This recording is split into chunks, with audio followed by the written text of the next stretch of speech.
Hello दोस्तों, आप सभी को गुलाब जामुन जैसी मीठी मीठी नमस्कार और इसी के साथ आप लोगों का स्वागत है मार्केट के पैचअप या ब्रेकअप शो में। अगर हम आज के दिन निफ्टी की बात करते हैं तो मार्केट एक फ्लैट सी ओपनिंग देता है 70,830 की और वहीं पर ही अपने दिन का लो बना लेता है 17,774 का और फिर पूरा का पूरा दिन ऊपर की साइड जाता रहता है। 18,084 का हाई बनता है। लास्ट के आधे घंटे में हमें एक छोटा सा डिप देखने को मिलता है। 18,014 पर मार्केट की क्लोजिंग होती है। एक अच्छा दिन हम इसे बोल सकते हैं, लेकिन ये डेड कैट बाउंस है या फिर निफ्टी एक नई रैली के लिए तैयार हो रहा है, जिसे हम इस वीडियो के लास्ट पार्ट में डिस्कस करने वाले हैं। इसी के साथ अगर हम आज के दिन एफआईए और डीआई डाटा की बात करते हैं तो एफआईए ने आज 500 करोड़ की कैश में सेलिंग करी है, वहीं पर डीआईए ने 1300 करोड़ की कैश में बाइंग करी है। नेट में बाइंग का फिगर बड़ा है, जो हमारे लिए और मार्केट के लिए पॉजिटिव हो जाता है।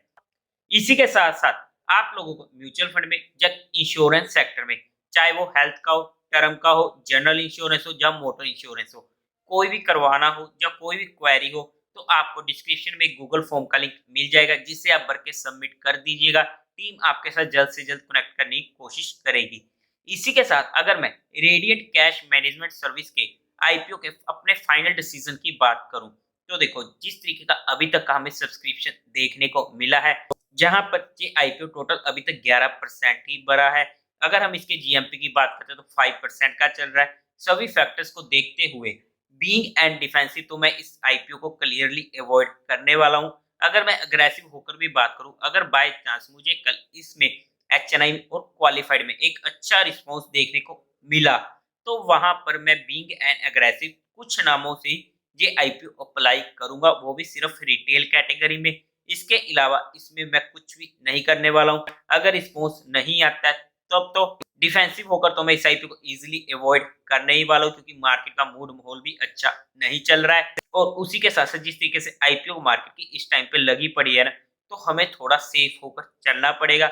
उस वजह से मैं पर्सनली इस आईपीओ को अवॉइड करने वाला हूँ। अगर बाई चांस एक अच्छा रिस्पॉन्स, काफी अच्छा रिस्पॉन्स हमें देखने को मिल गया, लाइक ये आईपीओ अगर टोटली 15x 20x तक ओवर सब्सक्राइब हो जाता है, तभी वहां पर जाकर मैं बीइंग एन अग्रेसिव एक दो नामों से ही अप्लाई करने वाला हूँ, वो भी सिर्फ रिटेल कैटेगरी में। लेकिन अगर मैं इस आईपीओ को अप्लाई करने लगा तो आप लोगों को टेलीग्राम चैनल पर अपडेट कर दूंगा। टेलीग्राम चैनल का लिंक आपको डिस्क्रिप्शन में मिल जाएगा, या फिर आप डायरेक्ट माकी लव अफेयर सर्च करके वहां से ज्वाइन कर सकते हो।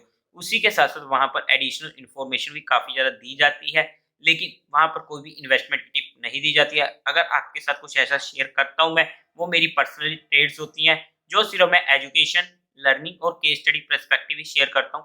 फिर भी अगर आपको इन्वेस्टमेंट करनी हो तो एक बार अपने फाइनेंशियल एडवाइजर से पूछ कर ही काम करें। इसके बाद अगर हम कल के दिन मार्केट की बात करते हैं, तो उससे पहले जो आज के दिन मार्केट में हमें एक अच्छा बाउंस बैक देखने को मिला, एक बार कल की वीडियो को जाकर देखिएगा। वहां पर हमारी क्लियरली बात हुई थी कि मार्केट काफी ज्यादा ओवरसोल्ड है। स्टॉक्स के चार्ट सभी तरीके से बिगड़ चुके हैं। काफी ज्यादा स्टॉक्स अपनी इंपोर्टेंट एवरेज पर आ चुके हैं, इंपोर्टेंट स्पोर्ट्स पर आ चुके हैं, कुछ 50 की कुछ 200 की। वहां से एक बार अगर हमारे पास डेड कैट बाउंस देखने को मिलता है स्टॉक्स में भी और इंडेक्स में भी, वो हमारे पास एक डेड कैट बाउंस ही होने वाला है। लेकिन क्या ये आज की जो मूव आई है अच्छी खासी, ये सिर्फ एक डेड कैट बाउंस है या फिर निफ्टी एक नई रैली को तैयार हो रहा है? देखो, अभी कंफर्म कुछ कहा नहीं जा सकता अगर सच पूछे तो, क्योंकि इस चीज को कंफर्म होने के लिए हमें ये हफ्ता लग सकता है या फिर 2-3 दिन हमें देखना पड़ेगा मार्केट में कि क्या चल रहा है। लेकिन अगर मार्केट 80,200 को क्रॉस करके ऊपर की साइड सस्टेन करना शुरू कर देती है, तब तो ये क्लियर हो जाएगा कि ये डेड कैट बाउंस नहीं था। जो फ्राइडे को मार्केट में हमें तबाही देखने को मिली थी, वो जस्ट एक लास्ट लेग थी ऑफ जर्की, ताकि ऑलमोस्ट सभी का स्टॉप लॉस वगैरह हिट करवाया जा सके। उसके अलावा कुछ भी नहीं था। लेकिन अगर मार्केट 18,200 के ऊपर नहीं जाता है और यहीं से मार्केट पलटता है, तब तो ये ऑलरेडी डेड कैट बाउंस था।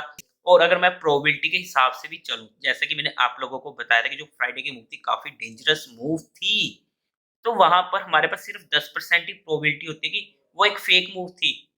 90% यही प्रोबेबिलिटी है कि मार्केट में कुछ ना कुछ होने वाला है, वो सिर्फ मार्केट ही जानती है। तो थोड़ा हमें अभी कोशिश होना पड़ेगा, हमें हमारी क्वांटिटीज को कंट्रोल करके ही काम करना पड़ेगा।